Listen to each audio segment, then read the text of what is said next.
Si aujourd'hui, tu n'avais que 2 heures à accorder à ton business, tu ferais quoi? 2 heures par semaine. 2 heures à accorder. Tu ne pourrais bosser que 2 heures sur ton business. Quelles sont les choses que tu ferais? Ce qui revient à dire, en fait, quels sont les 20% qui te rapportent 80% de tes revenus Je ferais une heure de création de vidéo et une heure de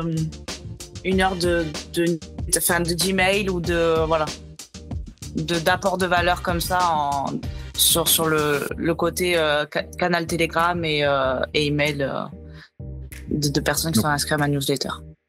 Apporter de la valeur à ton audience, à ta communauté. Je suis Andy Poiron, entrepreneur et amoureux de sport. Je suis le propriétaire de Away, un centre de coaching hybride à 360 sur Dijon, et également consultant où j'aide les coachs sportifs et les propriétaires de studios, de box CrossFit et de clubs de fitness à développer leur entreprise.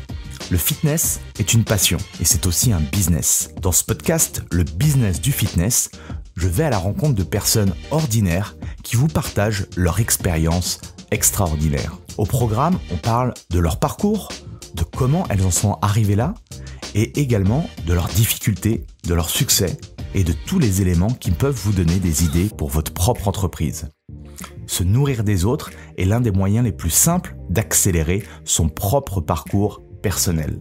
Donc faites-vous plaisir, écoutez, prenez des notes, laissez-vous inspirer et très bonne écoute. L'épisode du jour, j'ai le plaisir d'inviter Claudia Modica, coach sportive et mentale. Elle a développé tout un écosystème autour de son business. Coaching, programme en ligne, livres, conférences. Son parcours est vraiment inspirant pour tous les coachs sportifs qui veulent développer leur carrière. On a parlé de plein de choses passionnantes avec Claudia. Son parcours dans le sport de haut niveau, sa formation BPGEPS, comment développer un business grâce à un compte Instagram, comment créer du contenu, le processus pour écrire un livre, sa vision du coaching dans les années à venir et encore beaucoup d'autres choses. Bref, je ne vous en dis pas plus et je laisse place à notre conversation avec Claudia. Bonjour à tous, bienvenue sur le podcast Le Business du Fitness. Et aujourd'hui, j'ai la chance d'être avec Claudia. Salut Claudia. Salut Andy.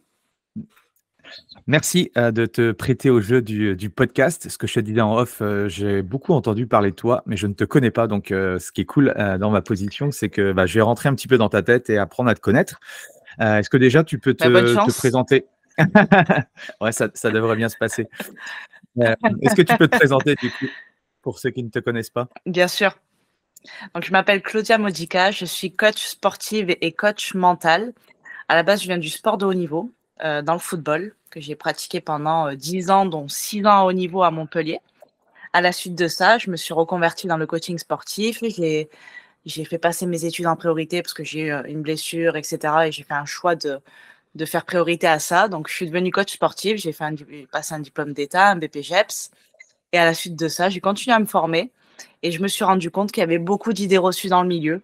Et j'ai commencé à transmettre avec beaucoup de conneries, parce que c'est mon langage préféré, les idées reçues qu'il pouvait y avoir en sport, en nutrition, en santé, sur Instagram. Et c'est vrai que ça a pas mal pris. Et du coup, j'ai fait plein de choses. J'ai écrit un livre à la suite de ça. Je donne des conférences. J'ai continué à me former donc en neurosciences, ce qui me permet d'être maintenant aussi coach mental. Donc voilà, il y a un peu tout ça. Et puis, je crois que c'est tout. Et c'est déjà pas mal. C'est déjà un riche parcours, effectivement. On a un point commun, c'est le foot. J'avais entendu dans une de tes interviews que tu t'étais, sur le tard, je crois, à 11 ans, je crois que c'était ça, dans un club. Ouais. En fait, en fait, j'en ai toujours fait un petit peu, mais mes parents ne voulaient pas m'inscrire. Parce que ça n'existait pas en fait pour les filles. On se disait mais qu'est-ce que tu fais en fait? Pour qui tu te prends? Tu vois, c'est pas possible. Alors qu'en fait, on pouvait s'inscrire, sauf qu'à l'époque, il n'y avait pas d'équipe féminine. Après, ça c'est vite arrivé. Donc c'est pour ça que ça a tardé finalement. Mais on va dire, je me suis créé mes bases moi-même en football, même si c'est comme quand on apprend à conduire seul, on a aussi des mauvais réflexes. À force de jouer toute seule, quand je suis arrivée à mon premier entraînement de foot, je savais déjà plus ou moins jouer au football, quoi. Donc oui, j'ai commencé sur le tard en club, mais j'avais déjà commencé toute seule mon petit chemin, quoi. Et ce que j'aime bien savoir, du coup, la Claudia toute petite, c'est une Claudia sportive? Ah oui, toujours. J'ai toujours été très sportive. J'ai fait de la danse hip-hop, du karaté, du football. À un moment donné, j'ai fait les trois en même temps. C'est plus possible. Ma mère, elle allait faire un burn-out à force de m'emmener de partout les mercredis après-midi. Mais ouais, j'ai toujours été très sportive. On est très sportive dans la famille. Enfin, c'est même une valeur chez nous, donc c'est important. Ma sœur est danseuse. Enfin, voilà. J'ai toujours été sportive. Je n'ai aucun mérite. De ce côté-là, je suis née dedans. Voilà. Ouais, enfin, en tout cas, moi, j'ai des petits, 2 petits garçons là en bas âge. J'espère, honnêtement qu'ils deviendront sportifs comme moi. Mais des fois, dans mon Bah oui, entourage, c'est je clair. vois qu'il y a des papas et mamans hyper sportifs et l'enfant est pas super sportif. Donc bon, C'est peut-être qu'il vrai. faut leur donner cette culture, mais bon, en tout cas, c'est cool Exactement. et du coup, le sport que tu as fait jeune, est-ce que ça te sert aujourd'hui? Je suppose que oui, par rapport à la profession que tu as fait, mais quels sont les enseignements que tu en retires de tout ça? Parce que le sport, ça véhicule énormément de choses. Pour toi, ça signifie Ah quoi tout oui. ça? Énormément de valeurs. Je pense que les valeurs que j'ai appris le plus, bah, c'était durant mon expérience à haut niveau, en fait, surtout en termes de discipline, en termes de. Bah, après, c'est un sport collectif, le football, donc il y a d'autres choses qui rentrent en jeu. C'est un petit peu. On remarque qu'on peut se créer des familles autres que notre famille de cœur, de sang, enfin, plutôt de sang. Il y a ces valeurs-là, il y a la discipline, il y a le fait de. Le dépassement de soi, c'est beaucoup des choses qui, les choses les plus importantes qui m'ont été transmises, voilà, c'est aussi la valeur de l'échec, de pouvoir rebondir, que finalement une défaite, bah oui, ça pique, mais qu'est-ce qu'on apprend de tout ça? Qu'il y a toujours des enseignements derrière. Enfin voilà, ça a été vraiment, on dit souvent l'école de la vie. Bon, c'est plus pour le rugby, mais c'est vrai que le sport de haut niveau, je pense que c'est quand même l'école de la vie aussi, parce qu'on apprend énormément sur soi et sur plein de choses dans la vie. Là, je te dis ça comme ça, mais si on pourrait en parler des heures, parce que au fur et à mesure, je me dirais, ah ben oui, ben, si je pense comme ça, c'est parce que j'ai vécu ça, ça, ça, ça, ça. Mais je pense que le plus gros, ouais, ça a été le fait de vivre en famille, qu'on n'est pas seul dans un sport collectif, mais que d'un côté aussi, c'est un sport où l'ego est très présent aussi. Donc, il y a plein de paradoxes comme ça. Et puis, il y a cette culture de l'échec, quoi. L'enrichissement derrière tout ça. Et Montpellier, tu arrives à quel âge là-bas?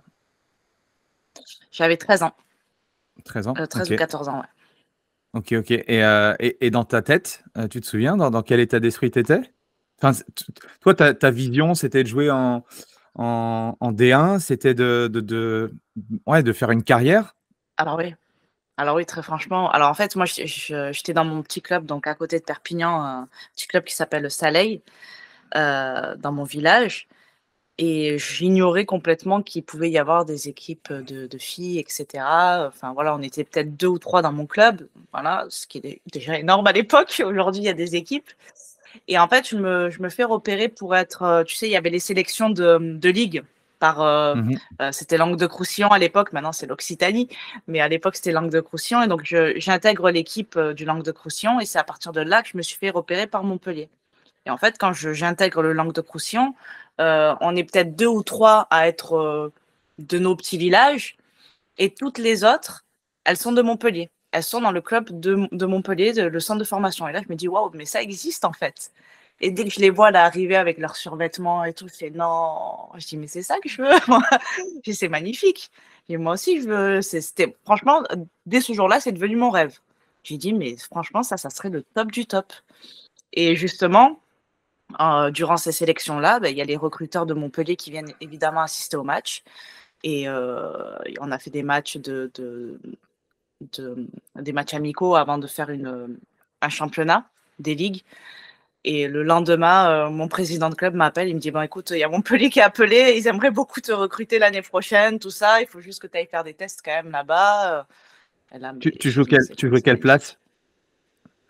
place? Milieu droit ou attaque de pointe, mais Ok. surtout milieu droit. Donc moi, voilà, l'état d'esprit à l'époque, c'était mon rêve. Et quand je suis partie là-bas, je suis partie à 13 ans de chez mes parents, du coup, parce que je vivais à Perpignan.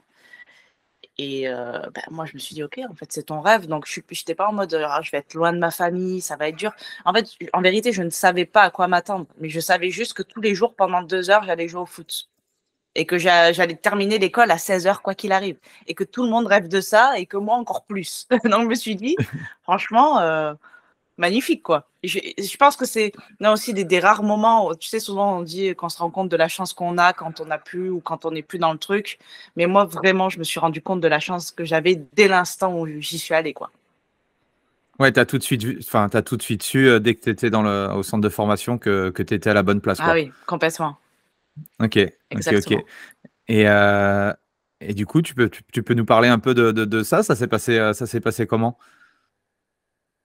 Bah, écoute, ça s'est super bien passé dès que je suis arrivée. En plus, comme je suis arrivée à l'âge de 13 ans, il y a pas d'internat, c'est à partir du lycée. Donc j'étais au OK. collège, j'étais en famille d'accueil, mais famille d'accueil, chez une fille de mon équipe qui vit, près de Montpellier, en fait, et je suis super bien tombée, genre la famille, parfaite quoi, tu vois? Ça aurait pu être le cauchemar, mais c'était trop bien. C'était vraiment, ma famille adoptive, ça a été, voilà, j'étais au top du top, et puis oui, c'était des très bons souvenirs, ça a super bien démarré, Ouais, parce que je pense que c'était cool, puis l'environnement aussi est c'était, important, du coup. bah, tellement, tellement, tu même malgré tout, même si tu as la carotte où tu vas jouer au foot tous les jours, après tu vis dans une famille qui n'est pas la tienne, tu es quand même, bon, ben, voilà, tu es en pleine adolescence, il y a plein de choses qui se passent, donc c'est bien d'être dans un bon environnement. Puis on est bien encadré, on s'occupe bien de nous, on nous emmène à l'école, on vient nous chercher, enfin voilà, on a les équipements, enfin c'est un confort, un vrai confort. Donc, ouais, ouais, c'est une très belle expérience. Bah, après, comme toute expérience, tout ne s'est pas toujours tout bien passé tout le temps. Il y a eu des années plus difficiles. Vers la fin, une gestion un peu compliquée au niveau de ma blessure. J'ai perdu 1 an. C'est peut-être ce qui m'a fait un peu m'éloigner aussi du circuit, qui m'a fait me dire: «Ben, je fais le choix d'arrêter». On dit souvent: «Oui, tu sais, j'ai pas pu continuer, blessure», mais non, j'aurais pu reprendre. Mais j'ai fait le choix que c'était fini pour moi, quoi. Comment tu as su que c'était fini pour toi? Alors, donc je me blesse, gestion difficile de la blessure, je perds 1 an, j'aurais pu me faire opérer, reprendre rapidement, mais on me dit, que c'est pas nécessaire, donc j'essaye de reprendre, je me blesse à chaque fois. Je décide moi-même après de traiter ma blessure moi-même, c'est-à-dire d'aller voir un autre spécialiste du genou. On a de la chance à Montpellier, pour ça, c'est quand même, comme c'est une ville qui est très sportive, que ce soit au niveau du rugby et cetera, il y a quand même des très, très bons médecins et des spécialistes. Donc je suis allée voir un spécialiste du genou, il m'a dit: «Oui, c'est vrai que c'est pas tout le temps opérable, mais dans le cas du sport de haut niveau où c'est très sollicité, ben, on opère». Sauf que là, j'approchais du bac et j'allais pas me faire opérer en plein milieu comme ça, donc j'ai dit: «Bah, je me ferai opérer après le bac». Donc j'ai dit: «Bon, au moins et ton bac», voilà, et ton bac. Donc j'ai bûché à fond pendant que les copines, elles allaient, s'entraîner, ben, moi j'étais en études, je révisais, pas le choix. Et donc ouais, en fait, ça m'a un petit peu dégoûtée du milieu, mais et de me dire: «Bon, ben c'est peut-être pas, est-ce que vraiment tu as envie de reprendre et de continuer?» Voilà, et j'aurais pu aller dans un autre club aussi, mais je ne sais pas pourquoi, ni pour quelle raison, et c'est peut-être idiot. Je me suis toujours dit: «Ça doit s'arrêter, ça s'arrête à Montpellier, j'ai pas envie d'aller ailleurs». Alors qu'il y a des très bons clubs aussi. Montpellier fait partie des meilleurs certes, mais même à l'étranger, j'aurais pu aller et tout ça, mais j'ai dit: «Non, je pense que c'est fini le foot». Voilà, j'ai OK, tourné la OK, page. OK.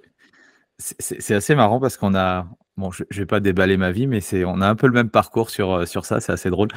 Et du coup, tu arrives à squeezer rapidement, le bac, les études, enfin, voilà, c'est quoi le next step pour toi une fois que tu as dit, «Stop, j'arrête»? Comment tu switches ça? Alors moi, j'ai toujours voulu faire un métier dans le sport, et coach sportif, ça m'attirait pas mal. Donc pareil, à Montpellier, je me suis renseignée, voir où est-ce que je pouvais avoir un diplôme d'État, donc je passe mon bac et j'enchaîne directement avec un BP GEPS, quoi, pour, heu devenir rapidement coach. Et mais j'ai continué à être un peu dans le club, heu, on va dire, ouais, bénévolement, hein. J'étais adjointe sur les U15 féminines et puis je donnais un petit peu des entraînements aux petits le mercredi, à l'école de foot. Donc voilà, histoire de décrocher plus progressivement tout en restant un peu dans le circuit. Ça me faisait aussi, même si j'ai pas été coach de foot, mais ça me permettait aussi, moi, de faire mes armes un petit peu sur le coaching, en fait, sur l'aspect coaching, sur la transmission, et cetera, et ça m'a aussi aidé pour ça. Et le métier de coach, c'était quelque chose que tu avais envisagé ou ça s'est fait naturellement? Ça s'est fait naturellement. Franchement, ouais, ça s'est fait naturellement comme ça. Je dis: «Le sport, ouais, qu'est-ce que tu veux faire dans le sport?» Je voulais pas bosser dans une salle, ça aussi, je sais que je voulais être indépendante. Donc j'ai dit bon, coach sportive et après, voilà, et tu te mets à ton compte et tu vois ce que ça donne, hein. Voilà. OK. Et ton expérience à toi du BPJEP, ça s'est passé comment? Voilà, est-ce que ça a été intéressant pour toi? Quels sont les retours que tu peux faire par rapport à ça? Alors moi, ça s'est super bien passé. Franchement, j'ai une très bonne expérience du BPJEPS. Après, comme j'ai pu m'en rendre compte après en continuant de me former, c'est que selon les matières, parfois, c'est pas toujours mis à jour. Après, ça dépend où est-ce qu'on passe son BPJEPS, hein. C'est pas toujours mis à jour. Il y a des profs qui restent sur leur ancien truc. Et le problème, c'est que la science avance, la science évolue. Et ce qui fait que c'est quand j'ai eu mon BPJEPS, je me suis dit, franchement, je me sens pas prête du tout à accompagner qui que ce soit. Enfin, il y a toujours ce truc de syndrome de l'imposteur, tout ça, mais je ressentais que j'avais besoin de plus, d'en savoir plus, tout ça. Et après, j'ai passé Bayesian Bodybuilding, donc sur tout ce qui est sciences de l'entraînement et de la nutrition. Et là, je me suis dit, ça a popé dans ma tête. J'ai dit, ah oui, en effet. Et en fait, j'étais pas à côté de la plaque, mais quasiment, quoi. Je me suis dit, il y a plein de choses. Si on garde pas l'esprit ouvert, on peut faire vraiment n'importe quoi et avec la santé des gens. Donc, c'est quand même pas rien, quoi. Donc, Mmh. c'est vraiment ça on va dire, le petit, si je dois trouver un défaut au BPJEPS, mais je peux même pas faire de généralité, puisque selon l'endroit où vous allez le passer, ça va être complètement différent. Mais ce qui est certain, et peu importe même le métier, continuer de vous former et avoir l'esprit ouvert, ça peut toujours être que bénéfique, quoi. Ça, c'est clair, c'est clair. Et du coup, ton début de carrière en tant que personal trainer, ça se passe comment? Tes premiers clients, où est-ce que Ah tu les ben, trouves? Comment tu démarres? j'aimerais dire que ça arrive comme ça, et que c'est super simple. Pas facile. Alors, je déménage, je passe de Montpellier à la Côte d'Azur, ce qui va faciliter pas mal de choses au niveau on va dire de la clientèle. Mais ce qui m'a beaucoup aidé, c'est surtout Instagram, en vérité. C'est quand j'ai commencé à transmettre toutes ces infos-là et j'ai pu avoir, en plus de mon activité en présentiel, une activité digitale qui est pas négligeable, je pense, aujourd'hui et qui aide beaucoup de personnes. Donc, c'est vraiment le digital aussi qui a permis à mon activité d'exploser un petit peu parce que même outre le coaching et des formations que je crée en ligne, ça m'a permis de faire plein de choses, d'écrire un livre, de donner des conférences. Maintenant, je crée des séjours bien-être aussi. Enfin, c'est des choses que au début, j'aurais même pas envisagé. En passant mon BPJEPS, on me dit tu vas écrire un livre. J'aurais dit oui, vas-y, commence à écrire les premiers mots, je te rejoins, quoi. Et puis franchement, voilà, c'est juste incroyable de pouvoir faire toutes ces choses-là. Aujourd'hui, quand on me dit tu fais quoi, t'es coach sportive, oui, mais en fait, je suis tellement de choses à la fois et c'est ça qui me fait kiffer aussi. C'est de pouvoir faire toutes ces choses-là et de rajouter des branches à chaque fois à cet arbre-là. Yes, alors, quand on a un business, effectivement, à un moment donné, et c'est souvent un peu le reproche que je fais aux personal trainers, c'est qu'ils ne sont pas visibles. Ce sont des bons techniciens, ce sont des bons coachs. Par contre, quand tu as ton propre business, si tu n'es pas visible à un moment donné, tu auras beau être le meilleur, Ah non, personne ne va te trouver. c'est J'aimerais ça. savoir, du coup, parce que tu as beaucoup développé Instagram, est-ce qu'aujourd'hui, Instagram, c'est encore intéressant? Si j'ai mon BP aujourd'hui, est-ce que c'est intéressant de me lancer sur Instagram? Et toi, si tu devais redémarrer de zéro avec toutes les compétences que tu as acquises sur ce canal-là, qu'est-ce que tu pourrais nous donner ou quelles sont les étapes que tu pourrais me donner pour que je puisse justement, moi aussi, en tout cas, développer ma clientèle à travers Insta? Alors, il y a plusieurs choses. Alors, je pense réellement que c'est une très belle vitrine et que c'est un atout majeur aujourd'hui et que de plus en plus, et même à tous les âges maintenant, Instagram, les gens y arrivent, hein, donc c'est quand même hyper intéressant. Ensuite, il y a un autre truc, il y a des personnes qui s'obligent à y être, alors que c'est pas leur truc, ça les fait pas kiffer. Je pense que c'est tellement important d'avoir une part de fun et de passion, parce que ça va se ressentir et c'est pour ça que les gens vont s'abonner. Ils n'ont pas envie de s'abonner à un truc qui est irrégulier ou à une personne qui n'a pas envie. Donc après, il ne faut pas se sentir obligé d'y être non plus. Je connais des personnes que leur business marche très bien, ils n'ont pas Instagram. Maintenant, voilà, il existe plein de preuves et de personnes qui ont permis de faire exploser leur business grâce à ça. Moi, si je Oui, devais mais oui, recommencer, toi, mais oui. toi, est-ce que tu étais du coup dans ce côté les premières fois que tu as fait des stories, des lives, des facecam et tout, euh, comment tu t'es senti par rapport à ça au début? Est-ce que c'était facile? Est-ce que c'était Ah difficile? non. Qu'il a fallu que tu sortes de ta zone de confort? Ah oui, oui, énormément. Alors à la base, je suis une personne quand même assez timide, voire même réservée. Donc c'était un challenge. Bon après, parler à une caméra, c'est plus simple qu'à une personne. Mais après, tu te dis qu'il y a quand même des centaines de personnes qui peuvent te voir. Donc ouais, non, mes premières vidéos, je peux même pas me regarder. C'est ça. Bon, déjà, j'ai du mal, mais c'est infernal. Mais c'est à force de répéter, de trouver aussi et d'avoir des feedbacks positifs. Il faut dire que ça aide, c'est sûr que j'ai été plus à l'aise. Mais non, au début, j'étais pas à l'aise du tout. Au début, je faisais un peu comme tout le monde. Je prenais en photo quand je finissais ma séance. Bon, après, tu te dis, mais à quoi ça sert? Est-ce que ça aide vraiment les gens? Qu'est-ce qui peut aider les gens? Voilà, c'est toujours. euh, on est coach, donc on est quand même dans le service, on est quand même dans la transmission, on est dans le rendre la vie plus simple aux gens aussi. Donc, il faut rester dans cette optique-là, de se dire, qu'est-ce que les gens attendent de moi? Pourquoi ils vont s'abonner? Pourquoi ils vont rester? Pourquoi ils vont vouloir me prendre un coaching? Pourquoi ils vont vouloir acheter mon programme? Pourquoi voilà, on est tous clients aussi, hein. On est vendeurs, mais on est clients aussi. C'est-à-dire que qu'est-ce qui nous va faire qu'on va acheter le programme d'un tel ou qu'on va vouloir, lire son livre, voilà. Donc, faut pas oublier ça. Après, il y a un truc, c'est faut pas penser que plus on a d'abonnés, plus on a un business qui cartonne. Il y a des personnes qui ont moins de 10 000 abonnés que je connais, qui ont un business qui marche très très bien parce que ça convertit beaucoup. Et justement, ce truc d'avoir moins de monde, ils ont une proximité qui est plus importante avec leurs abonnés parce que euh, moi j'en ai plus de 100 000 et très franchement aujourd'hui, comme je gère tous mes réseaux, c'est très difficile de répondre à tous les messages, c'est très difficile d'être proche avec les gens. Je donne le max pour ça, mais le problème, c'est qu'il y a plein de choses qui se rajoutent et c'est pas toujours faisable. Donc ça, c'est une part importante. Faut aussi comment dire, pas se déculpabiliser, c'est pas le mot que je cherche, mais ne pas vouloir forcément être dans le truc viral, en fait. Faire le plus de vues, faire le plus d'abonnés. Pensez plus vital que viral. C'est-à-dire que si vous êtes vital, les gens, ils vont rester, ils vont être là près de vous, ils vont sentir qu'ils vont avoir de l'interaction avec vous et ça va être plus puissant que d'être viral, de faire des. Moi, je veux dire, j'ai fait des vidéos qui ont fait des millions de vues, mais c'est pas des vidéos où je donne des conseils, c'est souvent des vidéos où je fais la con. Voilà. Et c'est viral, mais ça ne vend pas, c'est juste Mhm. viral. En revanche, vital, c'est je te donne des astuces pour ci, pour ça, pour machin, et ça convertit plus. Même si parfois ça peut faire moins de vues ou moins de likes, peu importe.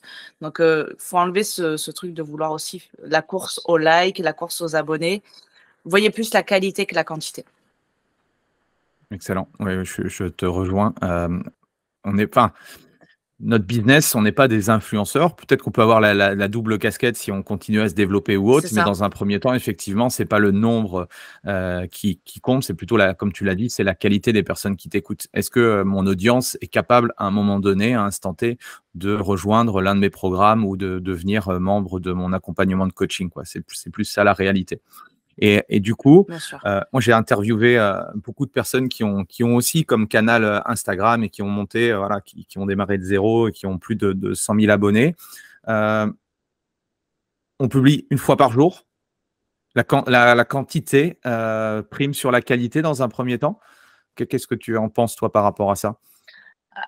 Alors ouais, c'est difficile de répondre à cette question parce que d'un côté, l'algorithme adore qu'on publie tous les jours, donc il va nous mettre en avant. Mais d'un autre côté, si on publie tous les jours et que c'est pas extrêmement qualitatif, tu vois, mais pour démarrer, je pense que ça peut être bien parce que comme je disais tout à l'heure, si par exemple vous faites des vidéos et que vous n'êtes pas très à l'aise au début, bah, le fait d'en faire régulièrement, d'en faire tous les jours, même si vous êtes peu vu, bah, justement, vous allez pouvoir vous améliorer et être plus quasiment expert et experte le jour où vous aurez plus de vues et plus de personnes. Moi, je pense qu'il ne faut pas se mettre une pression non plus, parce que ça aussi, il y a un côté pression, hein. Il y a des moments où on se dit, est-ce que je vais toujours avoir la créativité? Est-ce que je vais pouvoir publier tous les jours? Essayez de publier régulièrement, donc je sais pas, 5 fois par semaine, entre 3 et 5, afin que ce ne soit pas pour vous une contrainte et que ça reste qualitatif. Et il faut que ça reste plaisant. Dès qu'il y a une pression, c'est pas bon parce que même dans votre transmission, dans tout ça, ça va se ressentir.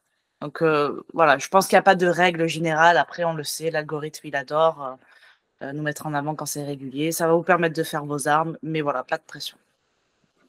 J'ai une objection aussi des coachs qui me disent ouais, mais moi j'ai déjà un business, voilà, je suis coach dans un club, en outdoor, à domicile, et j'ai pas trop de temps du coup pour être sur les médias sociaux. Comment toi tu as fait au démarrage de ton activité? Enfin, parce que tu nous disais que tu faisais du coaching quand même physique et tu as démarré ce compte Instagram.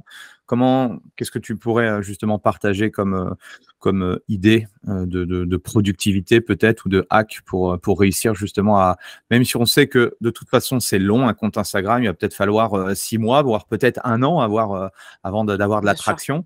Il faut garder aussi cette logique long terme, parce que souvent on veut tout de suite, on veut gagner 10 000 euros par mois en l'espace de 15 C'est jours.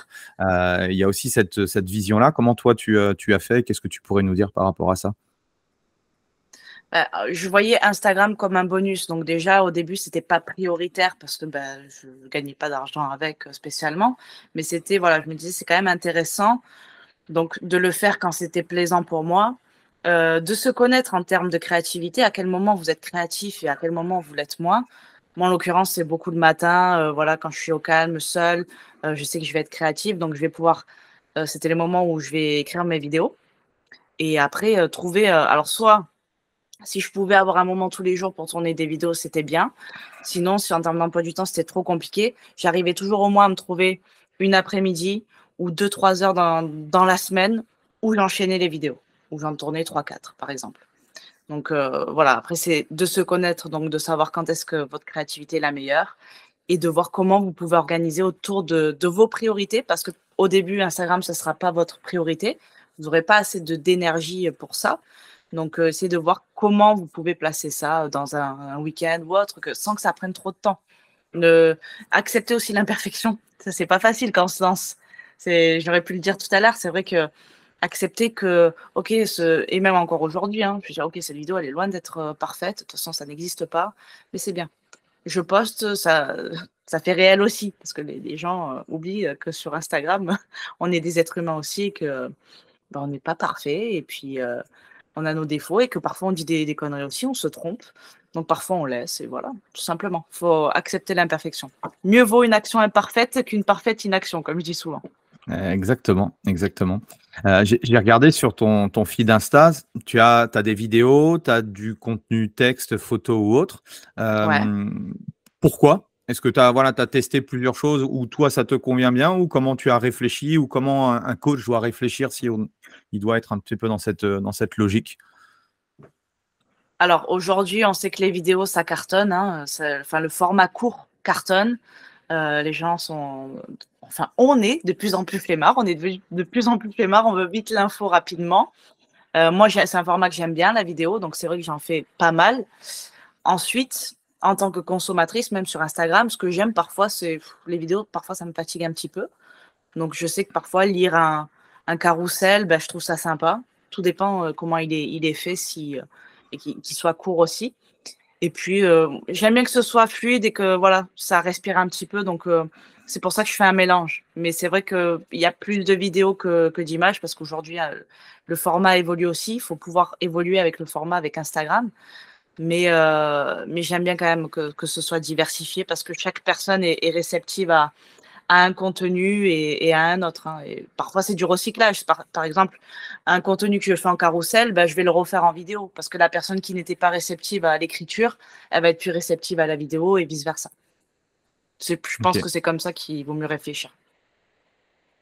Et autre objection, du coup, bon, Claudia, c'est bien sympa et tout, mais moi, je sais pas quoi raconter, quoi. Je sais pas quoi mettre, je sais pas, voilà, je peux écrire un ou deux posts et puis après, je sais plus quoi dire à mon audience. Qu'est-ce que tu pourrais répondre? J'ai envie de dire, pourquoi vous faites ce métier-là, quoi? La question à se poser, c'est quoi le sens que vous donnez à votre métier? Même s'il y a des millions de coachs sportifs, bon, on n'a pas tous la même mission, on n'a pas tous la même vision du métier. Il y a autant de coachs que de façons de coacher. Donc, quelle singularité vous allez apporter au coaching? pourquoi les gens vont venir vers vous plutôt que quelqu'un d'autre? Donc, il y aura toujours des idées pour vous ou de l'envie de poster à partir du moment où c'est connecté à votre sens, quoi. Moi, le matin, je me lève parce que je sais que j'ai envie de transmettre, j'ai envie de rendre les gens plus heureux physiquement, psychologiquement. Et c'est ça qui va faire, OK, j'ai envie de leur donner parce que ça me revient aussi. C'est de la bonne énergie qui me revient aussi, donc c'est cool. Et c'est pas toujours tourné vers les autres. On le sait que finalement, on est un peu égoïste aussi. On sait que ça nous revient à un moment donné. Mais ouais, en fait, si vous vous posez cette question-là, c'est que vous n'avez pas un pourquoi assez puissant et qu'il faut le revoir. Ou peut-être que vous vous comparez trop aux autres, que vous dites oui, mais machin, il a déjà fait, oui, mais lui aussi, il le fait. Ou parfois, on voit, ah ben non, je vais pas faire ce programme parce que c'est gratuit sur YouTube. Oui, mais sur YouTube, les gens, il faut qu'ils fassent leurs recherches, il faut qu'ils fassent le tri au milieu de plein d'informations. Alors que là, avec ton programme, ils ont tout. Ils ont la structure, ils ont tout, voilà, ils savent où est-ce qu'ils vont. Alors que sur YouTube, c'est gratuit, certes, mais c'est dans le désordre. Donc, il faut aussi se détacher de ça. Ouais, et un truc aussi, quand on commence à créer du contenu, c'est que plus on crée de contenu, plus on a d'idées de contenu. Ça paraît un peu contre-intuitif, mais C'est vrai. forcément, c'est la logique. Et puis aussi, il y a une gymnastique intellectuelle qui fait que ah ouais, tiens, ah mais oui, je vais rebondir sur ça. Mais Tiens, oui, bien sûr. et donc On et ton fonctionne un peu en arborescence. Une idée en emmène une autre, etc. Et ton processus de création de contenu, du coup, alors je pense qu'aujourd'hui, tu as plusieurs plateformes. Et si on reste sur Instagram, toi, tu es du genre à, voilà, le lundi, je me bloque 3 heures et je fais mon contenu de la semaine, ou c'est quoi, toi, ton processus? Ou c'est un Ouais, peu à j'aimerais l'arrache, bien, non? j'aimerais bien pouvoir programmer la créativité, mais alors peut-être que chez certaines personnes ça marche comme ça, mais chez moi ça ne marche pas comme ça. C'est-à-dire qu'il y a des jours où je vais pas être spécialement créative et d'autres oui. Donc en fait, je peux pas vraiment le prévoir. Si ce n'est, voilà, comme je te disais, le matin, j'aime bien pouvoir réfléchir à tout ça, mais je me mets pas de pression. S'il y a rien qui sort ou rien de ouf, ben, je le note et puis on verra plus tard, tu vois? Mais non, je peux pas programmer la créativité encore aujourd'hui. J'y arrive pas. C'est un peu ouais, donc on pourrait dire que c'est à l'arrache peut-être. Parfois, Ok. j'y ai pas dit parfois, sans te mentir, alors des fois je suis hyper organisée, c'est-à-dire que pour toute la semaine, les posts sont prêts. Là, c'est le monde utopique d'Instagram, mais ça existe parfois. Mais il y a parfois, je suis là et 1 minute avant, je ne sais pas ce que je vais poster Ah et je oui, suis capable de ok. tourner la vidéo, de la mettre directement. Et parfois, c'est mes meilleurs contenus qui sont comme ça. Parce qu'ils ont été trouvés, ils ont popé d'un coup, c'est spontané, ça part direct. Tu vois, il y a Ok. plein d'imperfections parce que j'ai pas eu le temps de revoir tout ça et ça marche. Donc, il y a pas vraiment de règles et puis chaque personne fonctionne différemment. Moi, ça se passe comme ça. Ok. Et du coup, aujourd'hui, je crois que tu utilises aussi YouTube. Tu utilises d'autres canaux maintenant aujourd'hui, ou tu as commencé par Insta et Alors ensuite, en fonction de là où tu en étais, tu as rajouté des outils? alors, ouais, j'ai commencé par Instagram, mais à l'époque, Instagram, c'était bon, les réels n'existaient pas. C'était des vidéos qui ne pouvaient pas dépasser 1 minute et les gens commençaient à avoir faim. Ils commençaient à me dire: «Oui, viens sur YouTube, on va en savoir plus et cetera». Moi, je me disais au début, j'ai lutté, je me suis dit: «Bon, j'ai déjà encore pas mal de choses à faire, si en plus je me rajoute YouTube». Bref, ça s'est fait naturellement. YouTube s'est rajouté. Donc ça a été aussi une belle vitrine. J'ai moins de monde sur YouTube. Aujourd'hui, j'y suis beaucoup moins. Ce qu'on voit sur YouTube, c'est la même chose que sur Instagram. Là, je mets uniquement des shorts, par manque de temps et parce que Instagram est devenu ma priorité. Et puis sur TikTok aussi, j'y suis, mais j'ai beaucoup plus de mal à y être régulièrement et je ne fais que reposter la même chose que sur Instagram aussi. Donc on pourrait dire que je n'ai qu'une plateforme. Un Alors canal? je me suis mise sur LinkedIn depuis hier. Je suis un peu en retard là-dessus, je sais. Mais à chaque fois, je parle à les gens: «Mais tu es pas sur LinkedIn?» «Non, je suis pas sur LinkedIn». «Ah non, ça me fait trop de travail» et c'est vrai que j'y m'y suis mis depuis hier, je n'ai encore rien posté parce que mais je pense que Bon, c'est aussi après, un endroit c'est toujours la intéressant. question. Oui, on sait que chaque canal, en fait, peut être intéressant. Après, à un moment, enfin, après, c'est propre à chacun, propre à son business, mais à un C'est moment ça. donné, effectivement, on Quelle est peut pas votre être utilité, bien sûr. exactement. Il faut mieux avoir un seul canal, une seule plateforme et mettre son attention, son focus, son énergie sur une seule plateforme, que Exactement. d'être sur toutes les plateformes et en fait que ça végète, quoi. Mais complètement, complètement. Ok. Et du coup, alors Instagram, tu continues du coup les coachings en physique. Tu proposes quoi? Tu vas chez les gens, tu fais, comme tu es dans le sud, tu fais Actuellement, non. de l'outdoor. À l'époque, ça Alors, se passe comment? actuellement, non, j'ai plus de coaching physique parce que je bouge énormément et je peux pas me permettre de prendre des gens en coaching et de leur dire, bah, je suis pas là cette semaine, je suis pas là cette semaine et je suis pas là. Donc, pour l'instant, c'est en arrêt pour les coachings en présentiel. Mais sinon, je faisais les deux à un moment donné. Donc, pareil, hein, c'est une organisation, hein, c'était priorité au coaching présentiel et puis après sur le reste du temps, bah, c'était Instagram, c'était la création de mes programmes en ligne, de mes formations, voilà, je me créais mon emploi du temps autour de ça, en mettant en priorité évidemment, mes coachings, quoi. Et sur les coachings en présentiel, comment tu faisais pour trouver des clients? Quelles étaient Ah oui. tes stratégies? Alors au début, bah, quand je suis arrivée sur la côte et qu'il y avait rien, enfin que je connaissais personne, bah, ça a été, d'aller dans tout ce qui est hôtellerie, donc hôtellerie de luxe, de laisser des cartes et cetera, essayer de me faire connaître un petit peu et puis après ça a été, bah, se faire un réseau comme ça, hein, rencontrer des personnes, commencer à coacher, se faire recommander et cetera. Être présente sur les réseaux aussi, ça c'est tout cette alchimie-là qui a fait que j'ai pu me trouver, une clientèle et puis je coachais, bah, oui, comme tu disais, en extérieur et puis à domicile parfois parce que j'avais des clients qui avaient leur salle de sport. Donc voilà, mais jamais, j'ai jamais bossé en club, quoi. Et comment t'es venue l'idée justement de développer le business et de générer du chiffre d'affaires sur le digital, à commencer à créer des programmes euh, et puis à arriver justement à construire, à créer un livre? Comment tu t'y es pris par rapport à tout ça? Bah, en voyant que ça existait, en voyant qu'il y avait des personnes qui faisaient ça et que ça marchait bien, je me disais: «Bah, oui, mais c'est vraiment pas bête du tout. Ça peut être sympa de faire ça». Donc les 1res choses que j'ai créées, en fait, ça n'a pas été du tout des programmes sportifs, non. Alors oui, j'ai commencé à faire du coaching en ligne au début, personnalisé. Donc je prenais 3 4 personnes, je faisais du coaching personnalisé et après les premiers trucs que j'ai créés à vendre comme ça qui sont pas personnalisés, qui sont des formations, ça a été sur du coaching mental. Ok. Et j'ai plus de produits d'ailleurs de coaching mental que sportif aujourd'hui. Et puis après, oui, j'ai créé un programme, j'ai créé un e-book de recettes, un e-book sur le métabolisme, etc., etc. Donc après, voilà, les formats diffèrent aussi, c'est ça qui est sympa. C'est qu'on peut faire une formation vidéo, on peut faire un programme où c'est un PDF, mais les gens ont accès à des vidéos, etc., etc. Et puis après, bah, pourquoi pas faire un livre? Pourquoi pas faire un livre? J'ai eu la chance d'être contactée par un éditeur et de là, c'est passé ça, quoi. J'ai pu, créer mon livre Alors c'est quoi et le pareil. processus pour créer un livre? C'est quoi les Ah! grandes étapes? Alors, la première étape, c'est de pouvoir tout structurer parce que les idées, je les avais, hein, j'avais très bien toutes les idées, mais sauf que j'avais tout dans le désordre, quoi. C'est à quel moment ça va être cohérent? Tu vois? Instagram, on peut se permettre de mettre, un jour parler de poids, un jour parler d'estime de soi, un jour parler de nutrition et cetera. Mais dans un livre, il faut quand même qu'il y ait, un fil conducteur. Il faut que c'est comme un film. On peut pas mettre tout dans le désordre. Donc là, j'ai été aidée par Tu peux nous le l'éditeur, montrer donc là?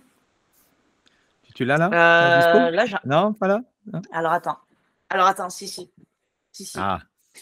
Alors pour ceux qui écouteront le podcast, ils le verront pas, mais Et là, yes, excellent, excellent, excellent. donc Et il donc s'appelle «Déchire tout».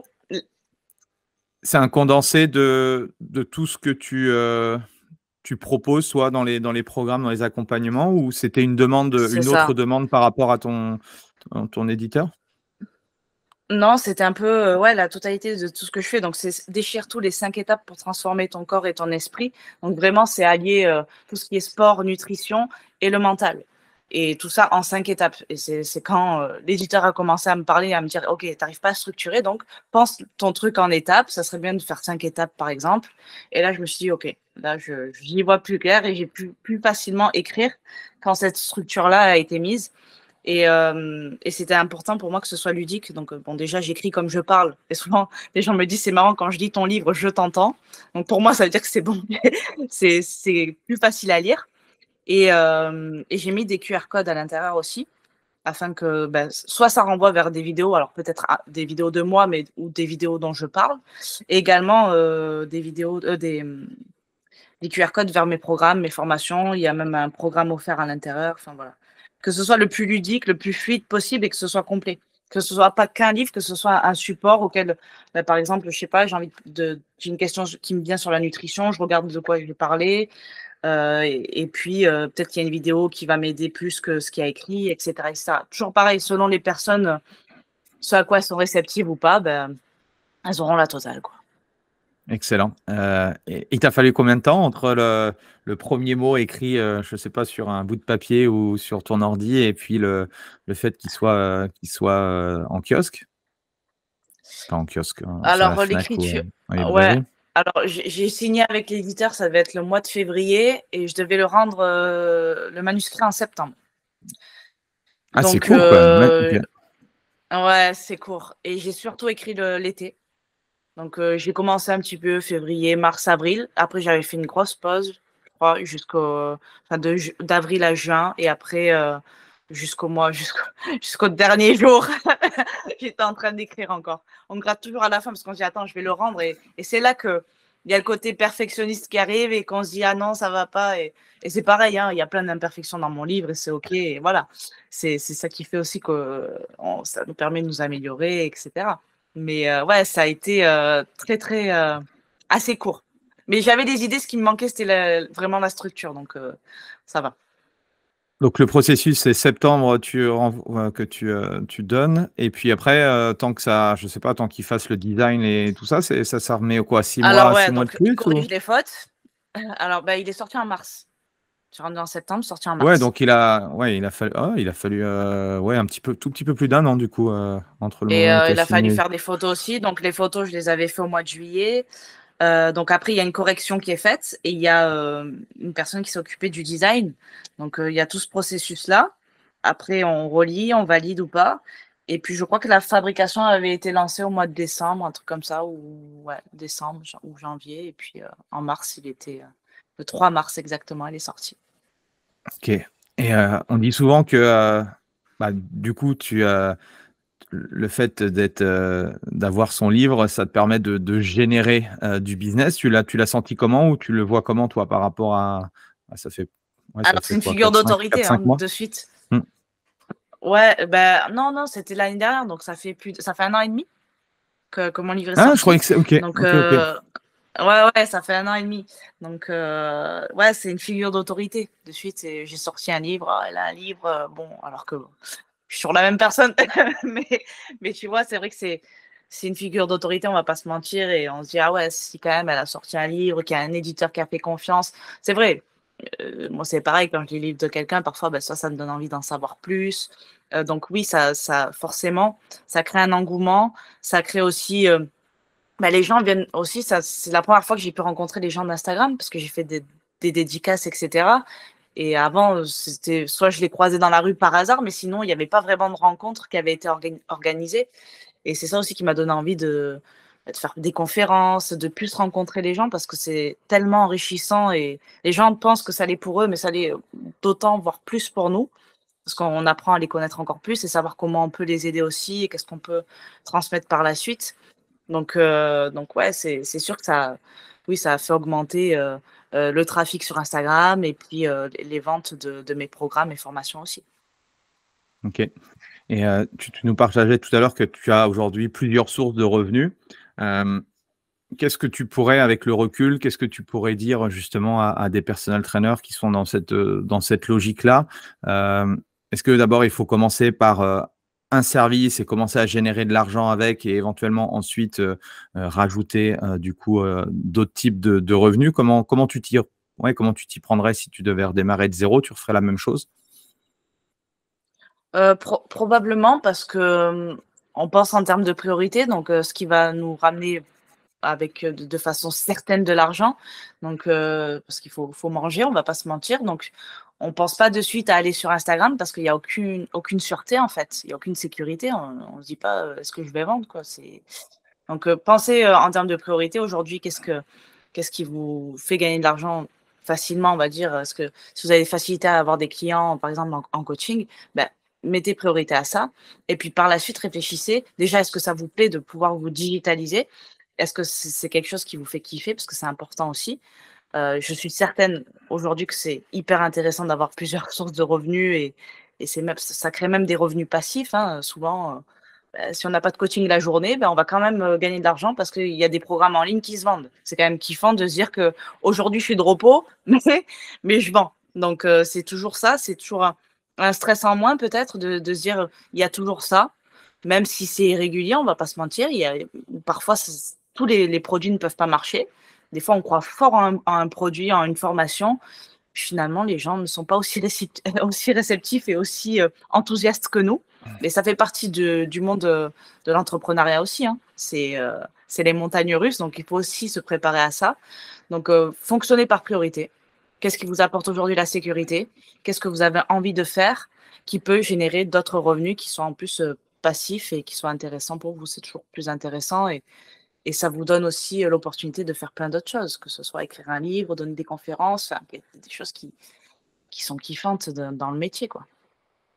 Et aujourd'hui, en termes de stratégie pour pousser justement tes différents services, du coup, c'est essentiellement Instagram avec des appels à l'action spécifiques sur certains posts qui font que, ou tu as mis en place des tunnels, des funnels en automatique, des choses où hop, on tombe sur une conférence qui bascule sur un programme ou autre. Comment tu as agencé tout ça? Alors moi, j'ai beaucoup de mal avec tout ce qui est tunnel de vente, tout ça. Moi-même, même quand c'est hyper intéressant, que le produit m'intéresse, quand je tombe là-dedans, j'ai l'impression, je vais employer un mot, mais c'est voilà, fort, fort. J'ai l'impression d'être dans un piège à con, en fait, tu vois, d'être là, me dire, ok, vas-y, ouais, c'est bien, machin, allez, vas-y, combien tu le vends ton truc, tu vois? Et j'ai l'impression que tout le monde a compris ça aussi. Et les gens en ont un peu marre, même si le produit, une fois encore, ou le service est hyper qualitatif, hyper intéressant. Et je trouve que il y a certaines personnes qui font ça, qui n'ont pas besoin de faire ça pour vendre parce que ils se suffisent à eux-mêmes. En fait, c'est hyper intéressant. Donc, je suis pas trop là-dedans. Je fais une page de vente, évidemment, mais c'est pas une page de vente avec écrit tous les 3 secondes et machin. Ici, bon, c'est très court, c'est très simple. C'est moi qui l'a fait en plus. Donc, autant te dire, c'est pas mon métier. Donc, je fais le plus simplement possible. Bien sûr, je regarde un peu à droite à gauche ce qui se fait en marketing, etc. Mais je vais au plus simple. Après, j'ai une newsletter, donc j'ai des emails réguliers, etc. Donc, j'ai quand même ça qui pourrait parfois ressembler à ce genre de piège aussi, de piège à con, se dire ok, c'est bon. Mais j'essaie quand même de donner un maximum de valeur et plus de créer une proximité avec mon audience que je ne peux pas créer, comme je te le disais, toujours sur Instagram parce que je reçois beaucoup de messages. Les mails, il y a moins de gens qui sont inscrits, donc je peux prendre 1 heure ou 2 pour y répondre quand j'ai demandé aux personnes, par exemple, ça m'arrive de dire réponds à ce mail, machin, et là je peux recevoir des mails et je peux y répondre. Je peux prendre un créneau dans la journée pour ça. Donc ça, c'est important et je sais que ça aide beaucoup, que ce soit pour eux comme pour moi. Donc c'est sur ça aujourd'hui que je communique principalement. J'ai aussi un canal Telegram. Je prends mes marques un petit peu avec Telegram, mais je pense aussi que c'est intéressant. Une fois encore, les gens ont besoin de cette proximité. On est coach, on a un métier humain. Ils veulent pas parler qu'à des robots ou qu'à des trucs automatisés. C'est hyper intéressant, hein, l'intelligence artificielle, tout ça, mais je pense qu'ils ont quand même besoin de savoir à qui ils ont affaire et qui va s'occuper d'eux, parce qu'on s'occupe d'eux quand même aussi, quelque part. Et tu n'as pas de groupe Facebook, de groupe où il y a ta communauté ou des choses comme ça? Non? J'ai une page Facebook, mais non, j'ai pas. C'est le groupe, voilà, c'est Telegram. Vraiment, Ouais, donc aujourd'hui, mais tout Telegram, ce sont des profils de personnes qui sont déjà membres de tes programmes ou ce sont des membres de ta communauté qui ne sont pas encore clients? C'est des personnes qui ont pu rejoindre soit par Instagram, soit par YouTube, ou soit après s'ils ont acheté mes produits. Mais mon canal Telegram, on va sur Instagram, on peut y accéder, quoi. Il y a le lien dans ma bio. Du coup, là, tu as les contenus inspirationnels ou des contenus sur Insta et après sur Telegram, tu vas peut-être un petit peu plus loin où tu apportes un petit peu plus de contenu spécifique. Ok. Je peux directement répondre aux personnes. Je peux laisser des messages vocaux comme si on discutait ensemble. Et on discute ensemble réellement, quoi. Et aujourd'hui, tu gères ton business toute seule? Actuellement, oui. Ouais. Actuellement, oui. Après, c'est une volonté de ta part de vouloir rester seule? Alors, alors pour YouTube, maintenant j'ai laissé de côté un petit peu, mais j'avais un monteur vidéo qui m'a Mmh. beaucoup, ça m'a beaucoup allégé en charge de travail, parce que j'aime beaucoup faire le montage vidéo, mais c'est pas mon métier, donc en fait ça prend beaucoup de temps, du temps où je pourrais faire autre chose. Mais oui, je tends quand même à plus m'entourer. Ensuite, je suis associée avec un autre coach qui s'appelle Gaëtan Camarda, qui est aussi présent sur Instagram, où on fait tous les 6 mois des accompagnements, où on prend 20 femmes et on fait vraiment un accompagnement personnalisé, axé perte de poids, où lui s'occupe de toute la partie sportive et nutrition, et moi du coaching mental. Donc là, on travaille à 2, même à 3, parce que maintenant on a une nutritionniste qui s'appelle Laetitia qui travaille avec nous. Donc là, voilà, on travaille en groupe et c'est plutôt cool. Moi, j'aime quand même beaucoup travailler avec du monde et ça allège de la charge mentale. Vraiment, faut dire la Mmh. vérité. Mais là, actuellement, sur la partie digitale, j'ai du mal à déléguer et j'ai du mal, mais je sais que ça viendra parce que ça va être indispensable et que ça va me faire beaucoup de bien. OK. Bon, c'est pas une obligation, hein, je vois beaucoup de enfin, ça dépend Non, dans non, quelle c'est pas une vision tu as obligation, du mais ouais, bien sûr, mais plus il y a du monde, plus il y a voilà, j'aimerais qu'il y ait peut-être plus de réponses aux messages, mais bon après, si c'est pas moi qui réponds, est-ce que c'est vraiment intéressant aussi, tu vois? Je pense que ça peut être cool, c'est toujours bien de déléguer, mais tout déléguer, je ne pense pas, mais certaines choses, oui, tout simplement. et tu nous as parlé au tout début de l'interview, tu et c'est une chose, pour moi hyper importante, la formation continue.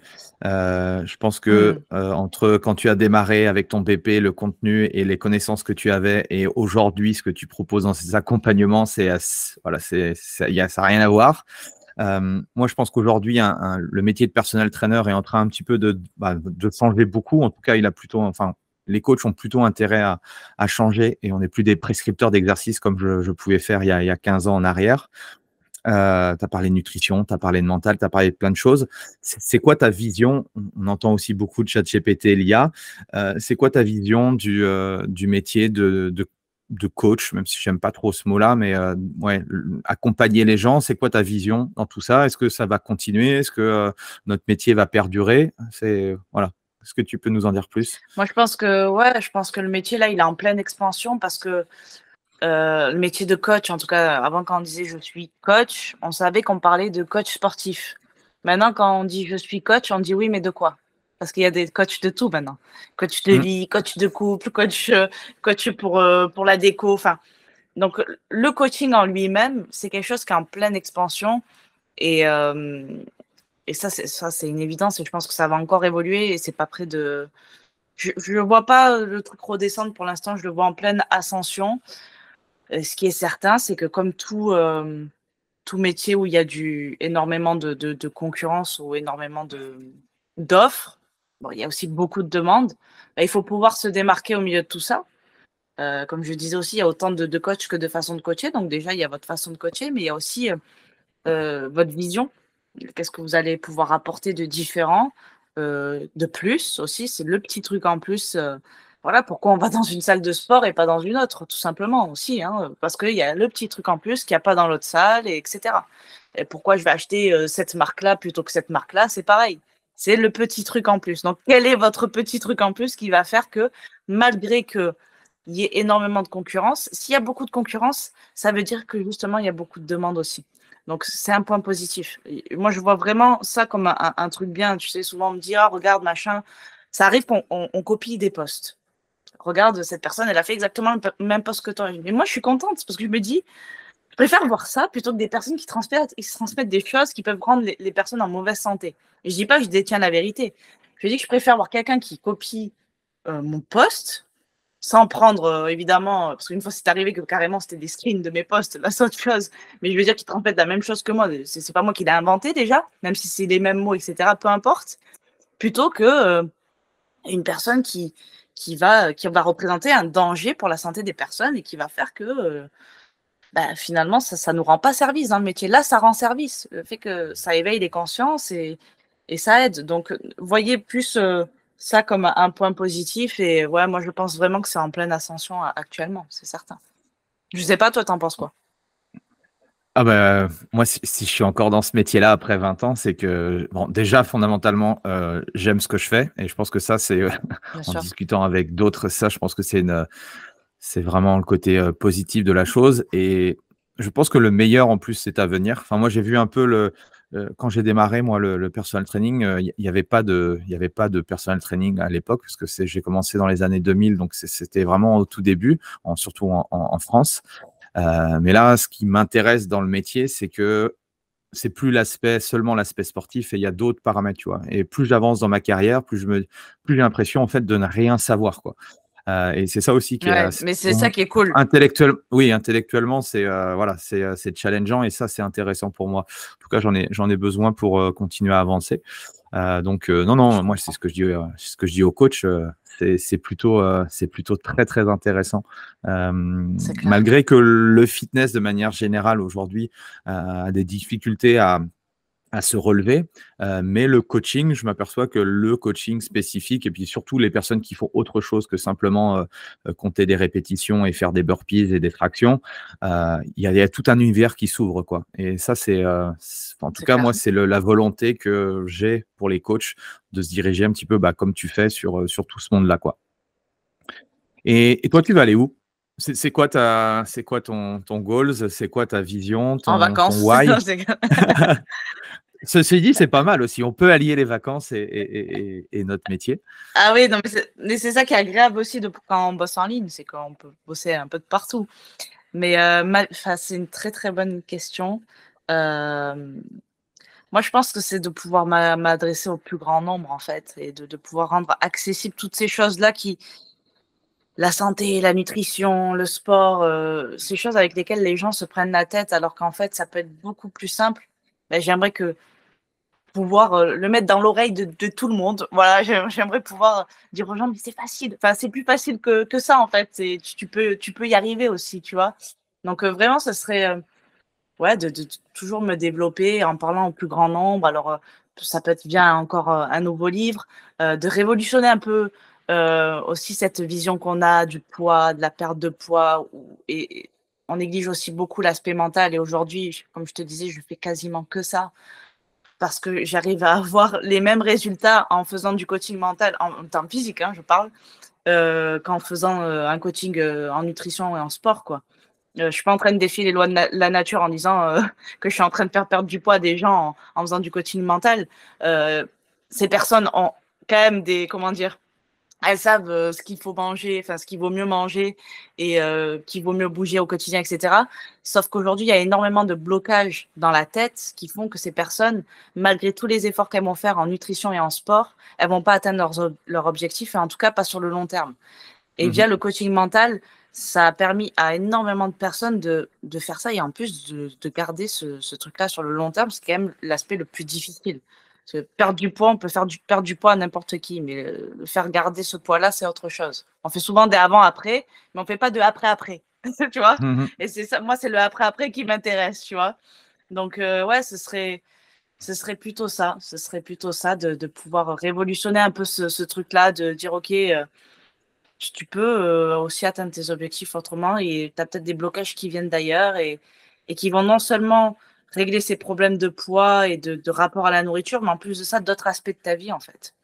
Parce que bon, il n'y a pas que le sport et la nutrition, quoi, tu vois, il y a d'autres aspects de la vie qui rentrent en jeu et qu'on connaît tous. Donc, ce serait révolutionner le game. Voilà, en toute humilité. Et parler au plus grand nombre. Demain, je t'envoie sur ton compte en banque 10 millions d'euros. Tu fais quoi? Ouais. Je pars en vacances avec ma meuf qui ne lâche pas l'affaire. Je crois que tu as besoin de partir en vacances. Oui, 10 millions. Non, mais j'y vais la semaine prochaine. Ah, ok.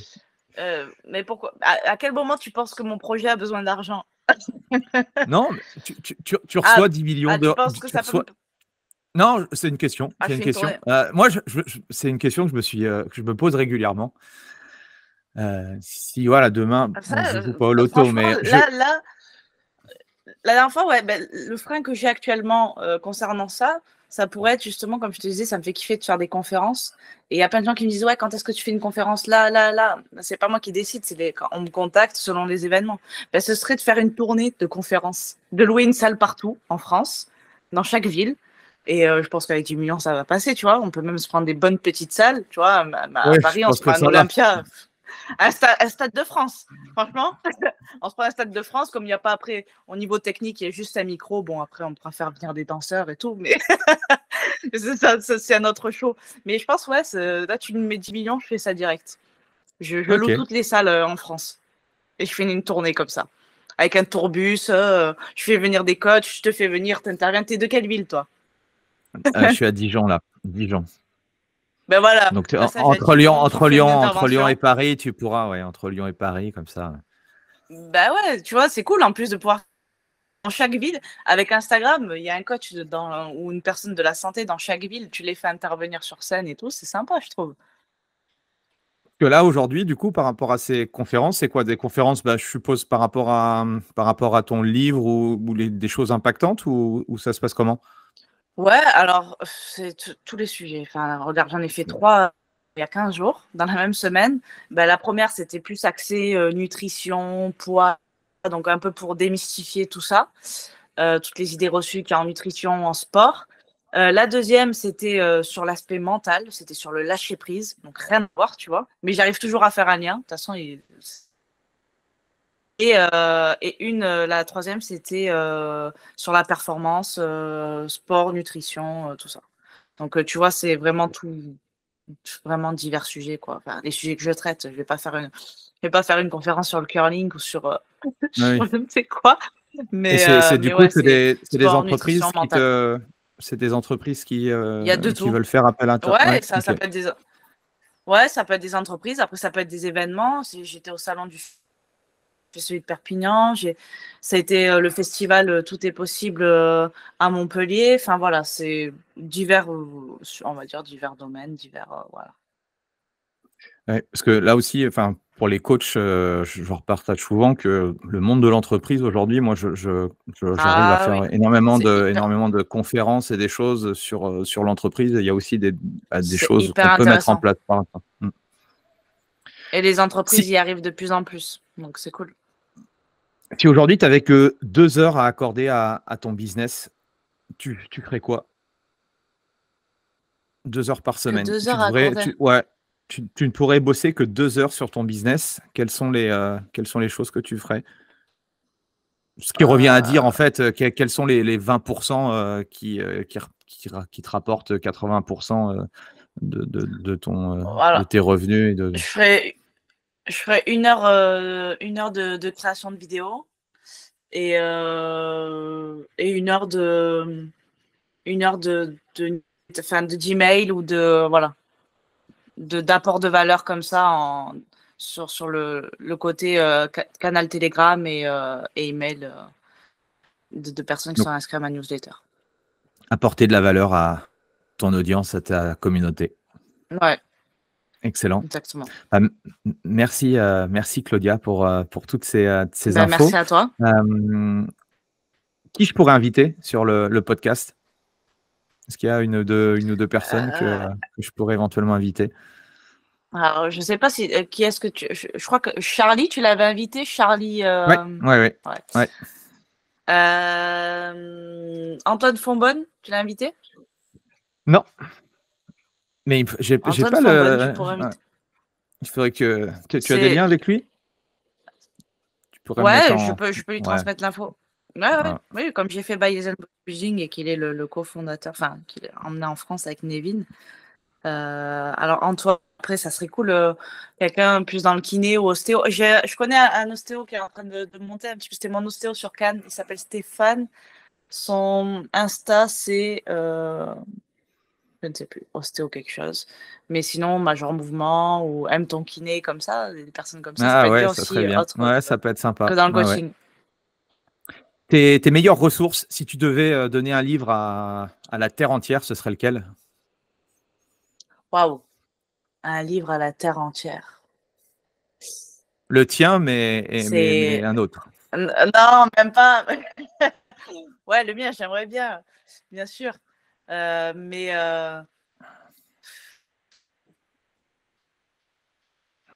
là, comme ça, je pense que je te Non, t'as dirais. pas. Ou Si, quel j'en est ai le dernier plein, livre que mais tu as lu? Alors, tu sais, moi, j'ai un peu une boulimie il y en a partout, hein. Et le truc, Ok. c'est que je les commence et j'en commence plusieurs à la fois. Là, j'ai le livre Tout est possible, justement, de Laurent Marchand, celui qui a fait le festival Tout est possible à Montpellier. J'ai commencé, c'est pas mal. Mais peut-être, moi, je pense que les livres qui m'ont ouvert l'esprit en termes mental, en termes développement personnel un petit peu, c'est les livres de Tony Robbins. Je crois que c'est Pouvoir illimité, un truc comme ça. Les Ouais, premiers livres de dev perso que j'ai lus et qui ont changé. Je me suis dit, ah ouais, en fait, on est loin d'être parfait et il y a plein de choses à faire encore. Il y a beaucoup de travail, on est loin d'être terminé. Et ça ça, c'est c'est sûr. cool aussi. Tu vois, tu disais, on a plein de choses à apprendre encore dans le métier, mais on a plein de choses à apprendre. Et il faut pas l'oublier aussi. Donc, ce serait ça, un Tony Robbins, genre Pouvoir illimité, c'est pas mal. Très bon choix, très très bon choix. Et où est-ce qu'on peut te retrouver Alors, du coup? Instagram sur ah, Claude, bah, je c'est sais plus. c'est Claudia Personal Trainer. Après, si vous marquez Claudia Modica, vous allez me trouver normalement. Et ouais, principalement Instagram. Après, c'est pareil sur YouTube et c'est pareil sur TikTok et c'est pareil sur Facebook. Voilà. Mais je suis toujours et surtout présente sur Instagram. Voilà. Parfait. Eh ben, merci pour tout ce que tu nous as apporté. Merci pour ta gentillesse. Merci tout le monde Merci aussi. beaucoup à toi pour ton invitation. Merci à tous pour votre écoute et bravo. Merci. Pensez à mettre un petit 5 étoiles si vous avez une petite question. Mettez un petit commentaire à Claudia. En tout cas, on se retrouve la semaine prochaine pour un nouvel invité. Merci à tous. Merci Claudia. Voilà, c'est fini pour aujourd'hui. J'espère que l'épisode vous a plu. Merci d'avoir passé ce moment en ma compagnie. Deux petites choses avant de vous quitter. Si vous cherchez les notes de l'épisode ou que vous voulez tout simplement me contacter personnellement, allez sur mon site andypoiron.com. Donc tout attaché, www.andypoiron.com. Vous trouverez toutes les informations nécessaires. Et dernière chose, et c'est la plus importante pour moi, si vous voulez m'aider à promouvoir ce podcast, eh bien vous mettez un avis 5 étoiles sur Apple Podcast. Si vous regardez cet épisode sur YouTube, eh bien pensez à liker et à vous abonner à ma chaîne YouTube et pensez à en parler autour de vous, pensez à en parler à vos amis ou à vos collègues dans le fitness. Ça permettra véritablement à ce podcast d'avoir beaucoup plus de visibilité. Voilà, en tout cas, merci, à très vite pour le prochain épisode.